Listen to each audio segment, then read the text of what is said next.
This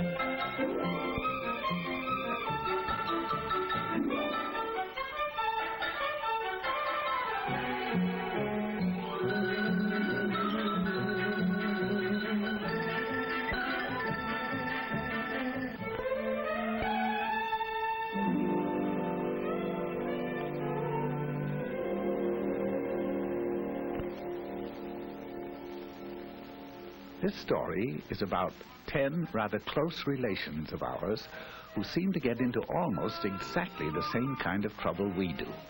All 10 of these jolly characters lived in the same neighborhood and were all good friends, generally speaking. Each of them had a bicycle, and each took care of his bicycle in exactly the way he took care of himself.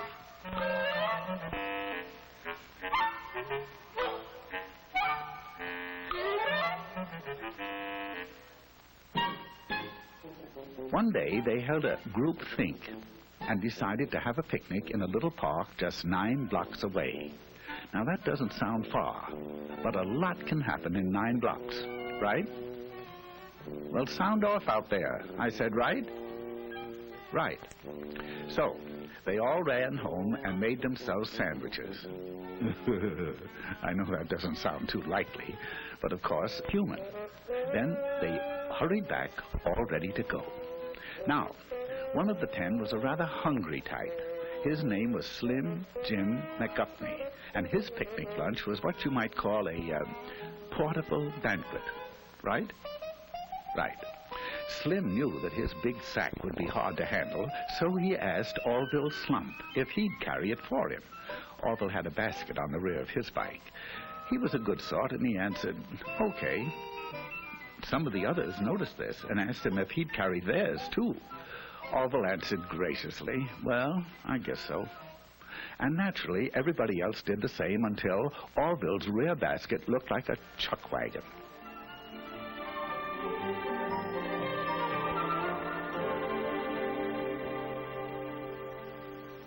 At last, they were ready to go, and at a given signal, they went.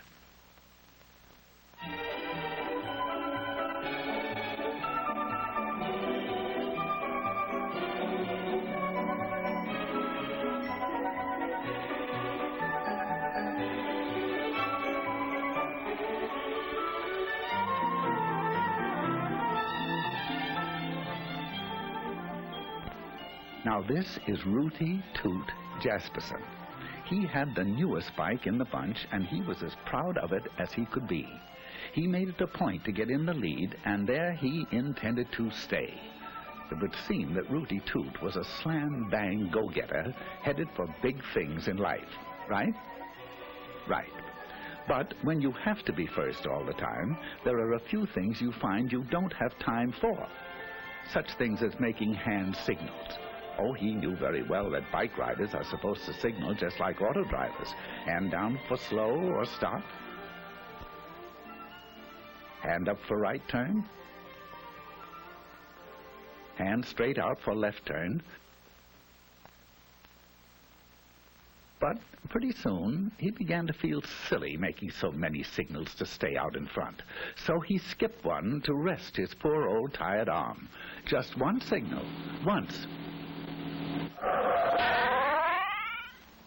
At this point, Rooty Toot Jasperson left the party.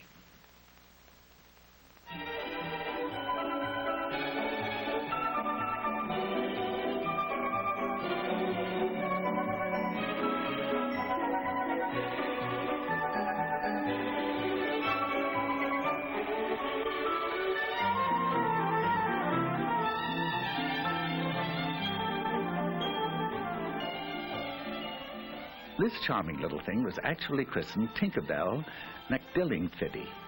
She's a sweet and lovely girl, but she has a rather poor memory. Sometimes she forgets to brush her teeth. Sometimes she leaves homework at home. And sometimes she forgets to look at traffic signals. Now she knows that she should. She knows that she should ride just like auto drivers drive. But she's so busy being happy all the time that her little thoughts tend to wander, and oh, dear, dear, they're wandering again. Here she goes.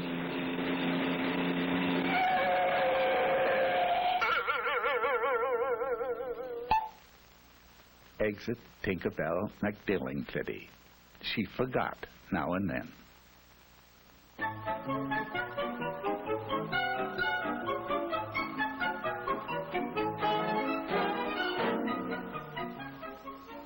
Now, let me introduce Philip Flugel.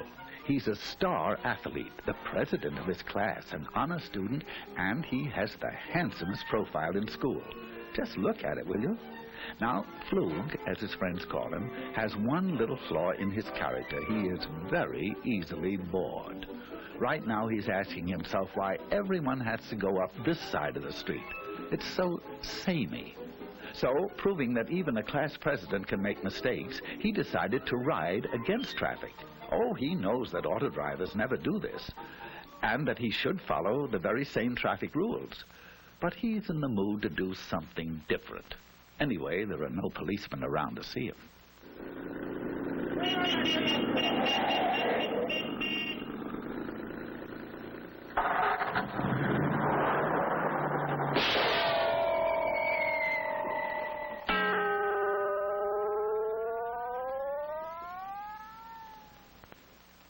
Philip Flugel is no longer bored.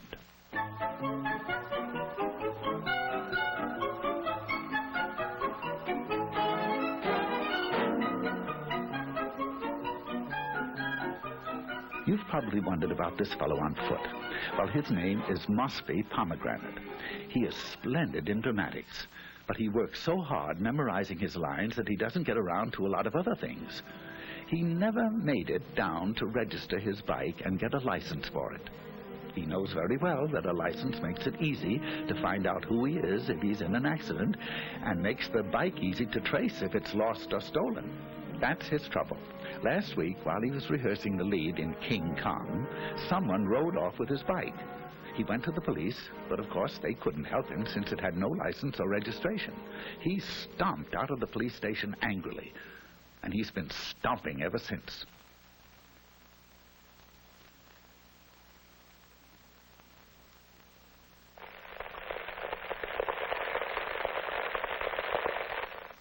Farewell, Mosby Pomegranate, victim of fallen arches.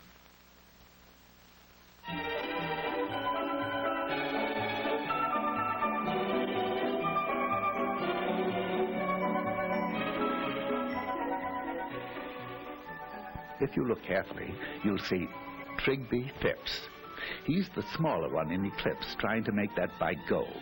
His passenger is an old friend of ours, Slim Jim McGuffney. Slim Jim's bike recently collapsed from the effects of his diet, and Trigby, being a nice little fellow, agreed to ride him. Now, he knows that no auto driver would drive with a passenger in his lap. He also knows that you can't see ahead very well with someone on the handlebars, and that you can't control the bike well, and that you can't make signals either. Furthermore, it is tiring. Right? Right.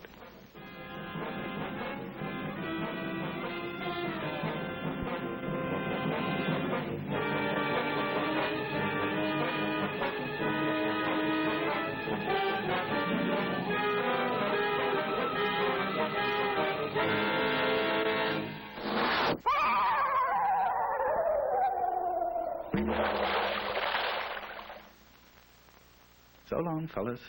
There seems to be a flaw in the buddy system.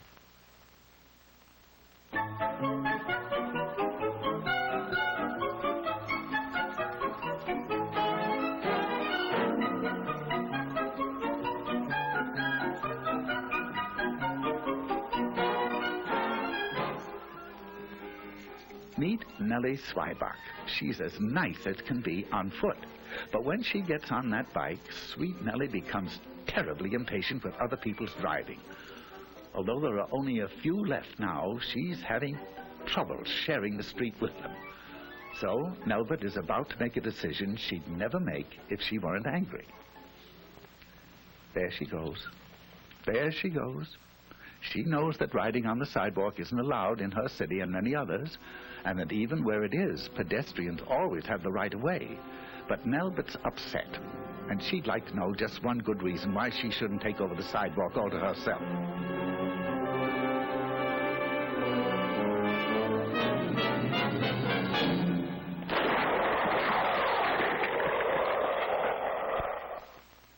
Albert Zwieback got her one good reason.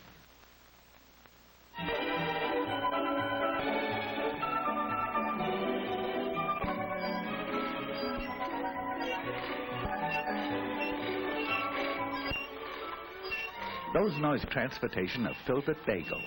Filbert hates his old bike.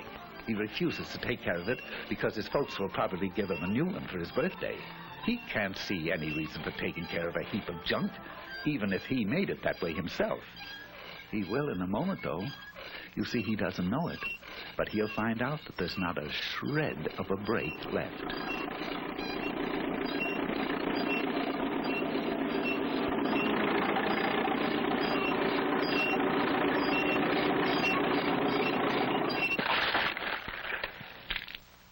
Now, Filbert would be the first to agree that if it's worth riding, it's worth taking care of.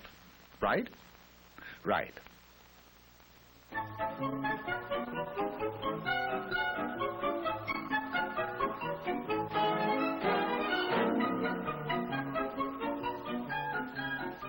Quickly meet Stanislaw Higginbottom while you can. He's a nice boy, but he won't be with us long.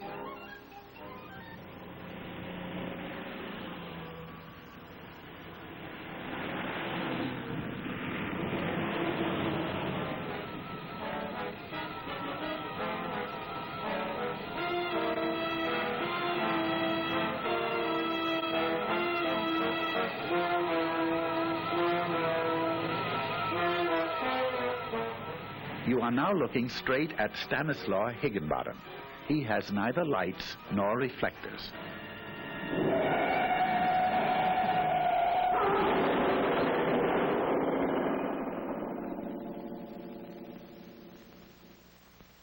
Stanislaw just wasn't quite bright enough.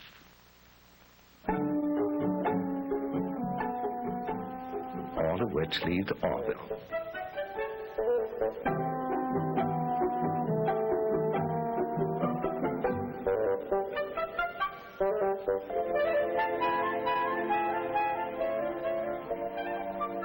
He'll get fat, all right. And here's why he ended up with all these groceries that he doesn't really want. This was Rooty Toot Jasperson. Maybe you remember why he didn't make the picnic. He didn't signal, just once. Do you recall Tinkerbell McDillingfiddy? She forgot to watch the signals, just once. And good old Phil Flugel, he rode up the wrong side of the street, once. Mossby Pomegranate was the walking one. He didn't get around to registering his bike and getting a license. It would have taken him only a few minutes. The small one was Trigby Phipps, and his passenger was Slim Jim McGuffney. They rode double into trouble. Who can forget Albert Zwieback? She wanted to know one good reason why the sidewalks didn't belong to her. Then there was Filbert Bagel. He didn't take care of his brakes, so they didn't take care of him. And good old Stanislaw Higginbottom. No lights, no reflector, no Stanislaw.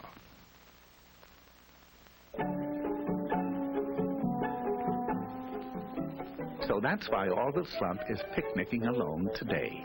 He watched the signals, he obeyed traffic signs, he made hand signals, he rode alone, he stayed on the right side of the street, got a license, rode just like auto drivers drive, and kept the brakes and all in good condition.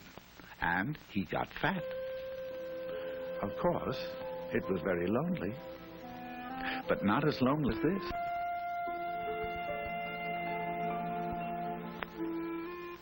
But then, as anyone can plainly see, he wasn't a monkey, right? Now, that sounds as if you really mean it, right?